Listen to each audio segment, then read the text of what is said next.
ನಿನ್ನೆ ನಡೆದ ತ್ರಿಸ್ತರ ಚುನಾವಣೆಯಲ್ಲಿ ಮತದಾರರು ಬಿರುಸಿನಿಂದ ಮತದಾನ ಮಾಡಿದ್ದಾರೆ. ಸಂಜೆ 6 ಗಂಟೆಯ ತನಕ ಜಿಲ್ಲೆಯಲ್ಲಿ 74.89% ಮತದಾನ ನಡೆದಿದೆ.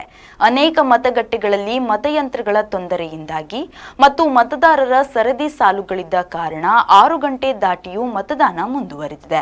ಕೆಲವೊಂದು ವಾರ್ಡ್ಗಳಲ್ಲಿ ಅಭ್ಯರ್ಥಿಗಳ ಬೆಂಬಲಿಗರ ಮಧ್ಯೆ ಮಾತಿನ ಚಕಮಕಿ ನಡೆದಿದ್ದರೂ ಎಲ್ಲಿಯೂ ಅಹಿತಕರ ಘಟನೆ ನಡೆದ ಬಗ್ಗೆ ವರದಿಯಾಗಿಲ್ಲ.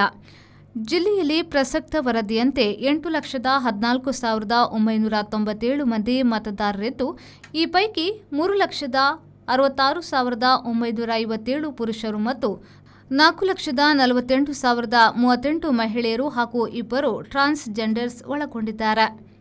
ಒಟ್ಟು 11,12,190 ಮತದಾರರು ಜಿಲ್ಲೆಯಲ್ಲಿದ್ದಾರೆ. ಈ ಪೈಕಿ 74.89% ಮಂದಿ ಮತದಾನ ಮಾಡಿದ್ದಾರೆ.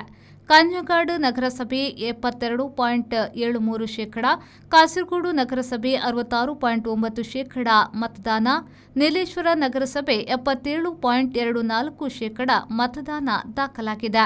ಬ್ಲಾಕ್ ಪಂಚಾಯಿತಿಗಳ ಪೈಕಿ ಮಂಜೇಶ್ವರ 69.97%, ಕಾಸರಗೋಡು 70.29%, ಕಾರಡ್ಕ 77.02%, ಪರಪ್ಪ 74.69%, ಕಾಂಜಂಗಾಡ್ 74.28% ಮತದಾನವಾಗಿದೆ. ರೆಹಮಾನ್ ಉದ್ಯಾವರ, ವಿ4 ನ್ಯೂಸ್, ಮಂಜೇಶ್ವರ.